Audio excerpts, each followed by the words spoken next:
there was some rhetorical exchanges. There were some superficial signs of goodwill. It was a different atmosphere than Bush, and the Latin Americans were happy that they weren't insulted and kicked in the face and so on, and that Obama seemed friendly. So there's a difference in style and a difference in rhetoric. But as Obama himself said at the summit, what matters is not words, but deeds. And there were no deeds to speak of. You don't really expect that at a summit, so in a way it's not disappointing. But the main issue that kind of overshadowed the summit was Cuba. The Latin Americans are adamant that Cuba should be restored to the Western Hemisphere system. And Bush and Obama continued Bush's policy of saying, we won't allow that. I mean, he was highly praised, Obama, for rescinding some of the more extreme Bush restrictions on travel and funding. These are just Bush directives. Hasn't been policy before then. And he rescinded them. In fact, these were so extreme that even the Cuban American community was strongly opposed to them. So they welcomed the rescinding of these agreements, but the opinion of the American people is just disregarded. And it's kind of an interesting case. I mean, there was just another poll, I think maybe 70% or something of the population wants to establish normal relations. But that's been going on for decades, ever since polls started to be taken, and I think it was the 1970s. Approximately 2/3 of the population were in favor of normalizing relations with Cuba, or at least strong steps towards that. And the government has totally disregarded them. And Obama continues. He says the embargo will continue. That's the crucial part. One thing has changed in recent years, but it's not Obama, and that is the direct support for terrorist acts against Cuba. That leveled off by the 80s, probably. They still go on, but not with direct U.S. support. That was very serious terrorism under the, especially Kennedy and later Johnson and Nixon administrations. But that has declined, maybe ended. We don't know of any direct attacks for several years. But the embargo, which is an effort to strangle the economy, that continues. Now, there is debate about it here. The U.S. is alone in this. I mean, the whole world is opposed. You can see it at the regular UN General Assembly meetings. Of course, Latin America is totally opposed. But the last vote at the UN, I think, was something like 180 to 4 or something like that. It was the United States, Israel, which votes reflexively with the United States but disregards the embargo, and a couple of Pacific islands, so essentially alone. And that remains in force. It has its critics. So, for example, the Boston Globe, kind of on the liberal side, it's had an editorial right at the time of the summit saying that we should rethink the embargo. It's not achieving its goal of bringing democracy to Cuba. How do the editors know that that's the goal? Well, there's some evidence, namely that's what our leaders say. But by that argument, Stalin's goal was to bring democracy to the world, because that's what he said, after all. And if you're serious, you don't pay any attention to what leaders say. That's standard boilerplate. What you do is look at the record. And this is a very free country. We have a voluminous internal record, which explains why the embargo was established and why it's sustained. And it was very explicitly to punish the Cuban people. Punish the Cuban people so they'll overthrow the government. And that's stated very explicitly back to 1960, picked up in the Kennedy years, which was the most savage years, to punish the Cuban people, make them suffer, so they'll realize that the only way they can get out is to overthrow Castro. And and we have to overthrow Castro because of his successful defiance of U.S. policies going back to 1820s, namely the Monroe Doctrine, which declared the right of the United States to essentially dominate the hemisphere. It was a right that couldn't be implemented at the time. There was a deterrent, namely Britain, just too powerful. So the British fleet prevented us from incorporating Cuba into the expanding empire that the U.S. was founded as an empire. That's maybe the only country in the world, an infant empire, as George Washington called it. It was supposed to keep expanding. And Cuba was a major prize. In fact, by the 1820s, Cuba was considered, the most important prize that the U.S. had to take in order to continue its expansion. It was realized at the time that they couldn't do it because the British were too strong. But John Quincy Adams, who was the great grand strategist of the period, highly honored for that today, his sensible proposal was that we should just wait. He said, by the laws of political gravitation, Cuba will fall into our hands the way an apple falls from the tree. What he meant was, we're going to get stronger, British are going to get weaker. Sooner or later, we'll overcome the deterrent, we'll just grab the apple, which indeed happened. In 1898, the Cubans had effectively liberated themselves from Spain, and the U.S. intervened in what's called here the liberation of Cuba, but in fact was the prevention of Cuban liberation from Spain. The Cuban forces assisted the American invasion. They took the words, they listened to the words instead of paying attention to the deeds. It's a common mistake. So they helped the American troops land. They cleared the area. They could land without being killed and so on, but then they were dismissed. They weren't even allowed to attend the ceremony of Spanish surrender. And the U.S. then imposed regulations, including keeping Guantanamo, and an amendment, Platt Amendment, which said, well, we can intervene anytime we feel like it. And from then till 1959, Cuba was effectively a colony. In fact, mainstream American historians like Ernest May and Philip Zelikow just say it was a virtual colony until 1959, which is correct. As soon as Castro took over, a few months before definite decisions were made, but by late 1959, internal decisions were made to overthrow the government because of its successful defiance of U.S. policies and for other reasons, very familiar reasons. President Kennedy, as he was coming in, he intended to turn toward Latin America. It's a little bit like now. He said, well, we've been neglecting Latin America, like Bush was neglecting Latin America. Incidentally, the best thing that ever happened to them. It's during this period of neglect that Latin America was able to take some steps towards independence and dealing with internal problems and diversifying its external relations and so on. But now Obama's line, very much like Kennedy's, he likes to compare himself to Kennedy, was, okay, now we're going to pay attention to Latin America, so they better take that as a warning. I don't think he'll do it because they don't have the resources at the moment, but as Kennedy did, of course. But Kennedy had a Latin American mission that was supposed to review the situation in Latin America, give him advice as to what to do. It was headed by Arthur Schlesinger, the very renowned liberal historian, who was his Latin American advisor, close to Kennedy, and wrote the description of the first 1,000 days, and biography of Robert Kennedy, and so on. And Kennedy, the mission reported by Schlesinger said that there's a special problem with Cuba, and that is what he called the danger of the spread of the Castro idea of taking matters into your own hands, which he said would have considerable appeal to others in the hemisphere who were suffering from the same kind of repression, poverty, and so on that you found in Cuba. And that's really dangerous.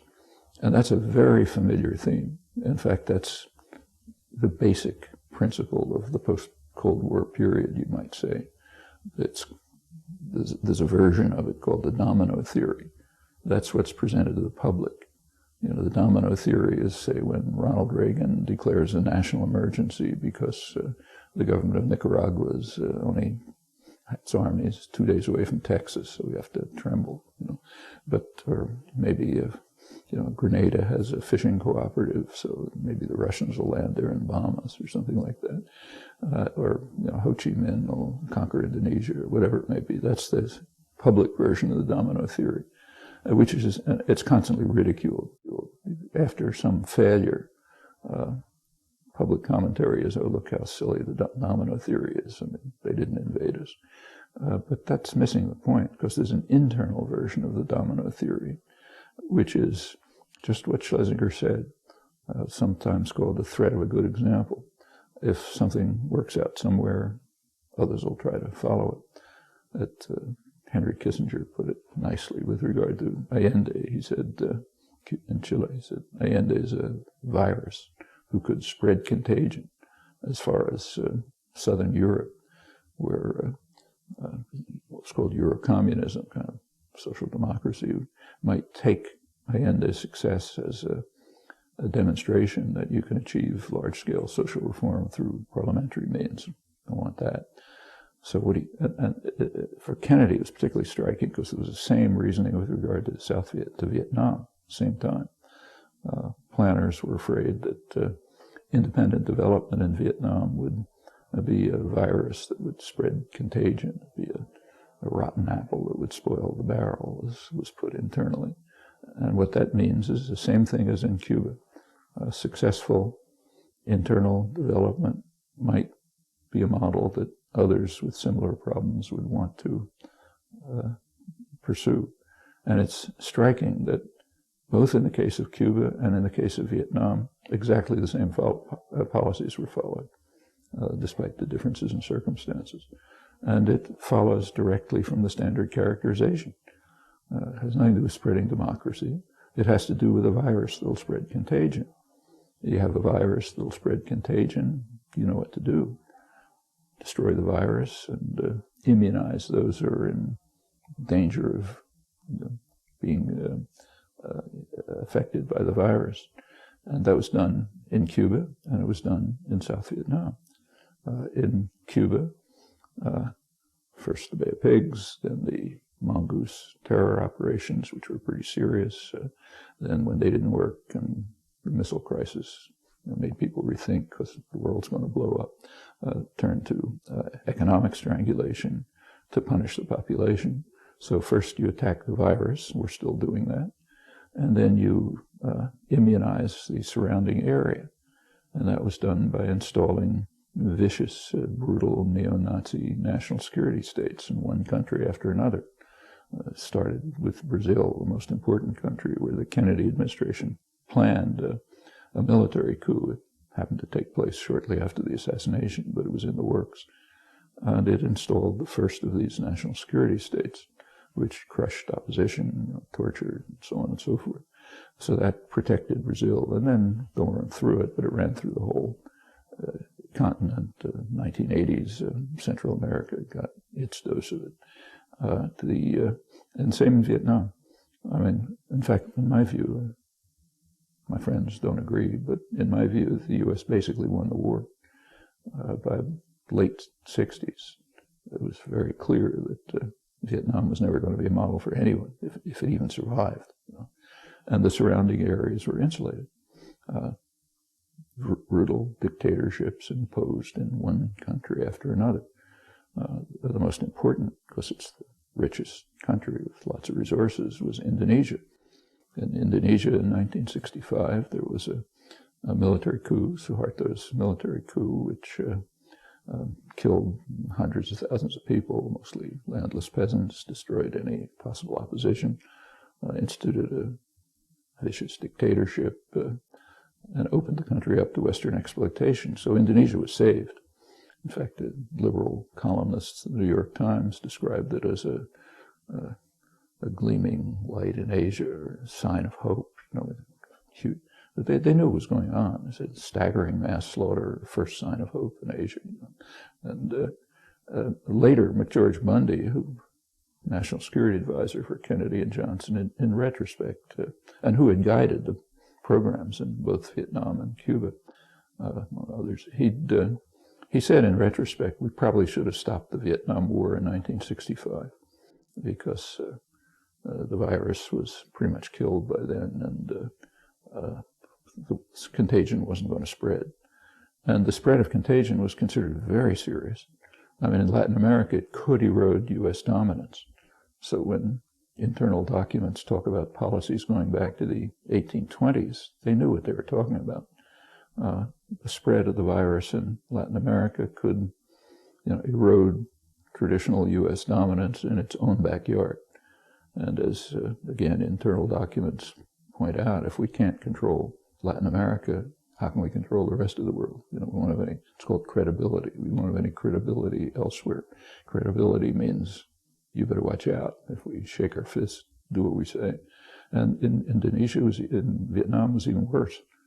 They were afraid that the virus would spread to Thailand, Philippines, Indonesia, and finally Japan, which is John Dower, leading Japan historian, called Japan the super domino.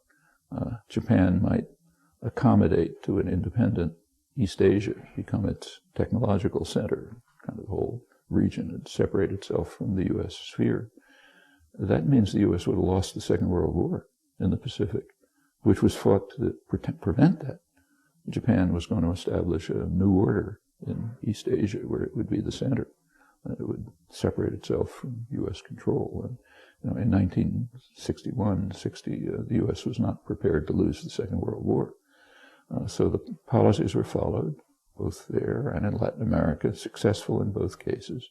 But in the case of Cuba, it continues to the present. I mean, it goes beyond sort of normal rationality. And in fact, it's a very striking case in that respect.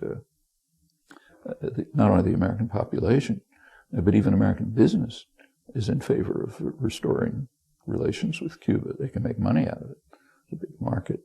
Agribusiness, pharmaceutical corporations are interested in high-level Cuban biotechnology and so on.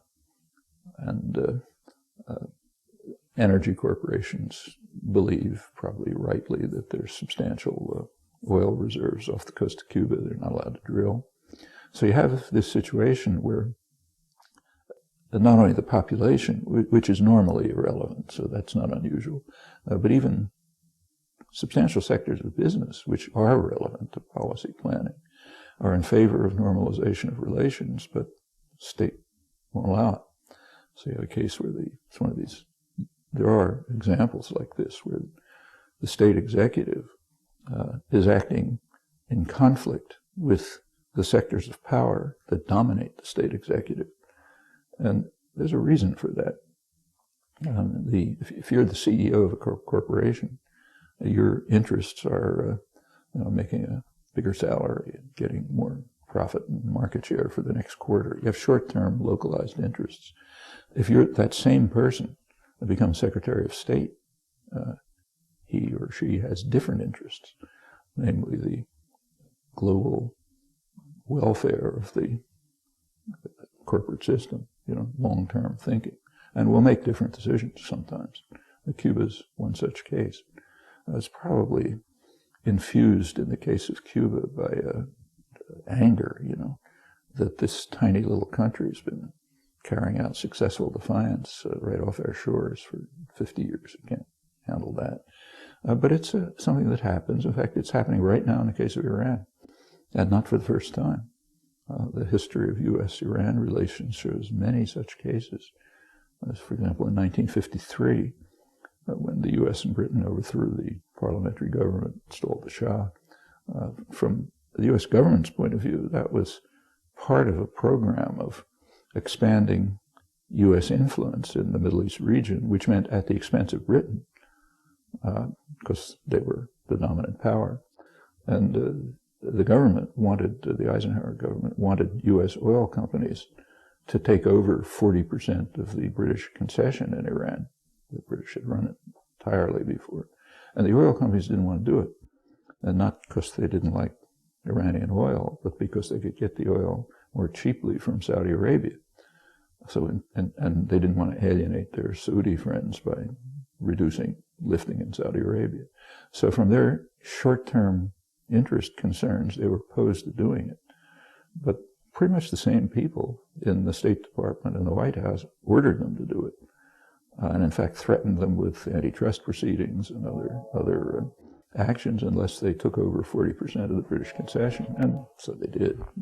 And it comes right up till today. I mean, the U.S. energy corporations undoubtedly would be very happy to get in the competition to exploit Iran's enormous gas and oil resources, but they're blocked by the government. And in part, again, it's just anger. I mean, the Iranians committed a crime. They overthrew the tyrant who we had established, and they've been, thumbing their nose at us ever since. And we don't tolerate that. So you have another case where, and in fact, there are geostrategic reasons. They're threatening to become a kind of an independent force in maybe the most important region of the world where the energy resources are. So I don't want to overdo it, but the point is that these similarities in policy, which you can find all over the place, they tell you a lot about what drives policy. I mean, in individual cases, if you look at them alone, there are special factors like how can they defy us right offshore? The oldest issue in American foreign policy is to get control over Cuba. They're defying us. So there's a kind of like a savage atmosphere, which has sometimes been described in the White House. And in other cases, there's this or that idiosyncrasy. But there are common themes, and they're very rational. It's not that they're crazy. When something goes wrong, everybody says, oh, a terrible mistake. But folly, So say the Vietnam War, folly. Well, it wasn't folly. In fact, it was quite rational, basically succeeded. Huge power usually succeeds. So, too bad, about 60,000 American dead, but that doesn't make it a mistake from the point of view of state planning. So it's basically succeeded, the same in Latin America. And in fact, I won't go through the cases, but you find this constantly, and it makes perfect sense. If it's in fact an illustration of what seems to me about the only significant principle of world affairs, namely that it's run like the mafia. If the Godfather is informed of a case of successful defiance, some grocery store isn't paying protection money, he doesn't say, okay, forget it, we don't need his $5. What you do is send in your goons and not only make him pay, but beat him bloody, because that's the threat of a good example. And if he can get away with it, grocery store across the street will say, okay, I can do it too, and pretty soon the system of control erodes. A lot of it's based on fear. That's what's called credibility in international affairs. You have to maintain credibility. That means everybody's afraid of you. And just as in kind of a mafia system. And that's rational. So you get these extreme reactions to tiny provocations. Laos is a case in point. I happened to be there. But in northern Laos, we were Stone Age, practically a Stone Age society where most of the people didn't even know they were in Laos. There was some very low-level organizing going on. The U.S., by 1968, had a huge Air Force sitting in the region which had been using to bomb Vietnam. But then negotiations started in 68, so they didn't have anything to do with them. So they started bombing northern Laos, and bombed it so heavily that people were living in caves for years, unable to farm. So it's partly just, well, we got these resources, we got to use them. Clinton's supposed to have asked Obama, Bush, or Powell, or someone. Yeah, Hillary Clinton's supposed to have asked Powell, what do you have this big army for if you don't use it? Or maybe I've got the wrong people, but somebody said it. And, you know, it was that kind of thinking. So they had to use it, and it made sense to use it to try to put an end to the minuscule threat that something might start that might spread elsewhere. And it, same with, you know, Grenada. As soon as Grenada just started the most minimal reforms in the under the Carter government, the Carter government immediately reacted with pretty extreme measures. I mean, it ended aid, you know, it refused to give aid to the whole Caribbean region after a hurricane unless Grenada was excluded, and later Reagan invaded and so on with all kind of crazy pretexts. But all of this, it's kind of plausible from the point of view of rational planning on the part of a mafia don or the equivalent in international affairs, you know, the world leader. And of course, you have to have ways of covering it up. And that's what the intellectual classes are for, and the media. So you get the Boston Globe editorial, which is just, I don't want to pick on them, just happen to read it, but it's common. Our effort to bring democracy failed, so therefore we ought to modify our tactics. It doesn't matter what the record shows, that bringing democracy was a joke, and punishing the population made a lot of sense. And you got to continue to publish them. They still haven't overthrown the leader that we don't like. So that's the Trinidad kind of a deviation. That's in the background of the Trinidad conference. And until you know, Obama is being praised because he made this very generous forthcoming gesture, saying, okay, I'll rescind the worst of Bush's directives. Fine, now it's your turn. You have to do something. And what he says, well, we're willing to talk about your internal problems. So we're willing to talk about your human rights violations and your failure to run a democratic election. Yeah, we'll be willing to talk about that. But we're not going to talk about the embargo. That's our prerogative as a world ruler. We'll decide what to do about that. And that's basically what came out of the Trinidad conference. The situation has changed. I mean, thanks in part to Bush's neglect of Latin America, very benign, contrary to what's said, and other factors. Latin America has been moving towards a degree of independence, integration, diversification of its relations with the world, and even to some extent to dealing with its massive internal problems. I mean, Latin America has been remarkable for centuries in the fact that the wealthy classes, who are very narrow and control virtually everything. You look at the distribution of land in, say, Bolivia, it's absurd. They have never had any responsibility toward their own societies. So if they don't like what's going on, they export capital, which happens massively. In fact, export of capital is kind of more or less on the scale of the crushing debt. And they see absolutely no responsibility to the rest of the population. And if their rule is threatened, they react with considerable violence. In fact, Bolivia is now a striking case in point. That came up at the Trinidad summit. Morales accused the United States of some kind of participation in an apparent assassination plot. We don't know the details, so you can't draw a judgment, but it's not implausible. The eastern provinces of Bolivia, where the mostly white, wealthy elites are concentrated, the ones who've always ruled the country, they're outraged by the fact that Bolivia moved towards democracy. We're supposed to like democracy here, but we're opposed to it too.